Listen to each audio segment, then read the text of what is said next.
Assalamualaikum teman-teman, bertemu kembali ya. Di sini saya ingin coba untuk membagikan pengalaman saya lagi menghadapi penyakit GERD, asam lambung, anxiety ataupun juga psikosomatis. Nah, intinya semua itu berjalan beriringan menghampiri saya dan cara-cara yang saya lakukan akan saya bagikan berikut ini teman-teman. Jadi pada waktu itu saya rutin mengkonsumsi ramuan yang saya buat dengan tangan saya sendiri teman-teman.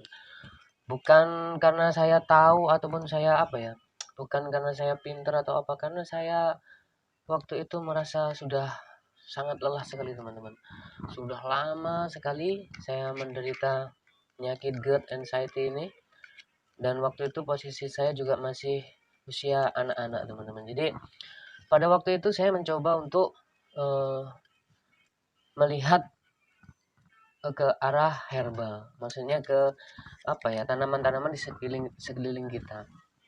Jadi kebetulan juga pada waktu itu di belakang rumah itu ada tanaman kunyit teman-teman, dan saya tidak sedikit pun saya tahu kalau sebenarnya kan akhir-akhir ini saya tahu bahwa sebenarnya kunyit itu memang apa, bisa dijadikan untuk obat lambung ini teman-teman. Tapi pada waktu itu saya betul-betul belum mengetahui teman-teman. Yang saya tahu cuman kunyit ini mempunyai segudang manfaat. Entah itu manfaatnya ke arah mana saya belum tahu, dan saya menggantungkan harapan kepada kunyit itu teman-teman. Karena mungkin di tengah keputusasaan saya, akhirnya saya manfaatkan tanaman yang melimpah di belakang rumah saya waktu itu teman-teman. Posisi saya masih kecil dan kunyit itu saya ambil sendiri, terus saya parut teman-teman ya. Nah, itu ramuan itu saya buat sendiri. Jadi saya tidak menganjurkan untuk teman-teman itu membeli apa ya, maksudnya ekstra-ekstra kunyit di pasaran, karena kita ada baiknya, alangkah baiknya bila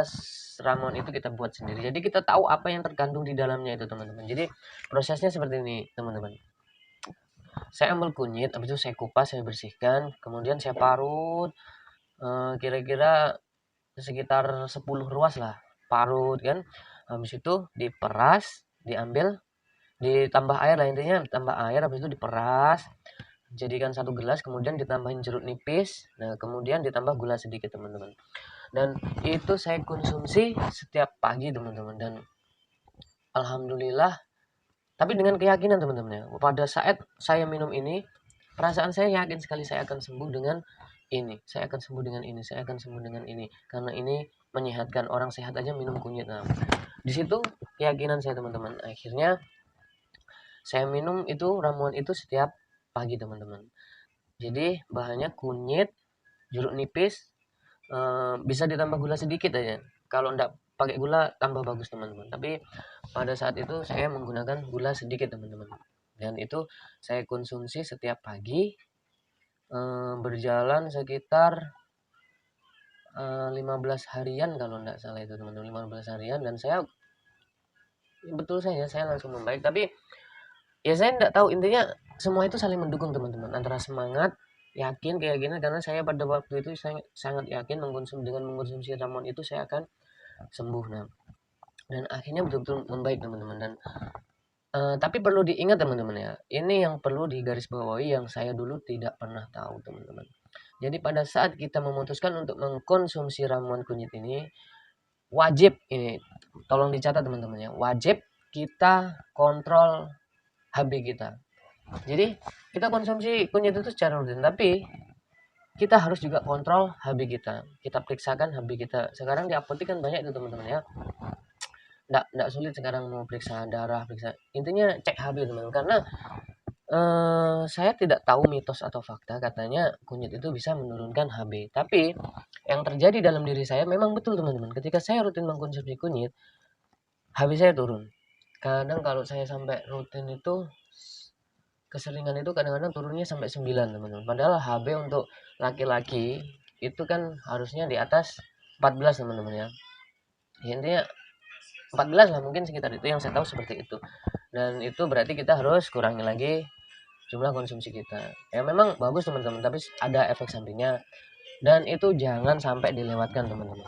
Itu jangan sampai dilewatkan, kita kontrol HB kita. Karena kondisi kepala pusing karena HB itu biasanya kita beranggapan bahwa pusing ini akibat GERD dan asam lambung, padahal kita tidak sadar bahwa HB kita itu sudah turun. Nah, seperti itu yang pernah saya alami teman-teman. Tapi jangan takut, selama kita rutin untuk mengontrol HB, dan kita juga konsumsi kunyitnya untuk kesembuhan lambung kita. Dan kita juga mengantisipasi untuk efek samping dari kunyit tersebut. Dan itu teman-teman yang saya lakukan. Jadi itu dulu ramuan yang pernah menolong saya. Ya mungkin itu dari sekian banyak faktor lah yang bisa menyembuhkan saya, membuat saya bangkit dari GERD, anxiety, dan asam lambung ini. Dan mungkin jika teman-teman mau mencoba silahkan, tapi pesan saya, satu, periksa dan kontrol HB-nya. Bisa dikonsumsi secara rutin, tapi periksa dan kontrol HB-nya. Ketika HB sudah mulai ada pergerakan turun, maksudnya begini, kita mengkonsumsi satu minggu kita sudah mengkonsumsi. Nah, kita wajib kita cek HB, jumlah HB kita apakah menurun. Jika tidak menurun, ya silahkan dilanjutkan. Tapi ketika jumlah HB-nya menurun, kurangi jumlah. Tapi jangan lantas timbul pikiran panik. Itu memang ya seperti itulah. Nanti ketika teman-teman kurangi konsumsi kunyitnya, nanti HB-nya naik lagi. Dan nanti ya begitulah prosesnya teman-teman, proses yang saya lalui dulu. Dan alhamdulillah saya sekarang sudah ya ibaratnya apa ya, bisa membagikan pengalaman ini ke teman-teman, karena bukan apa teman-teman ya, pengalaman ini kadang-kadang bisa jadi obat untuk orang yang sekarang sedang berjuang, sama seperti halnya saya dulu teman-teman. Tapi ketika saya mendapat pengetahuan dari orang yang sudah pernah merasakan itu, jadi lega, perasaan jadi lega. Dan itu yang saya harapkan sekarang. Saya tidak berharap apapun, intinya saya ingin berbagi pengalaman saya, karena saya tahu betapa beratnya perjuangan melawan GERD dan anxiety ini, sehingga saya ingin membagikan pengalaman saya kepada teman-teman yang menonton video ini, bisa dapat manfaat baiknya. Ketika ada yang salah ya tidak usah di ini, karena setiap orang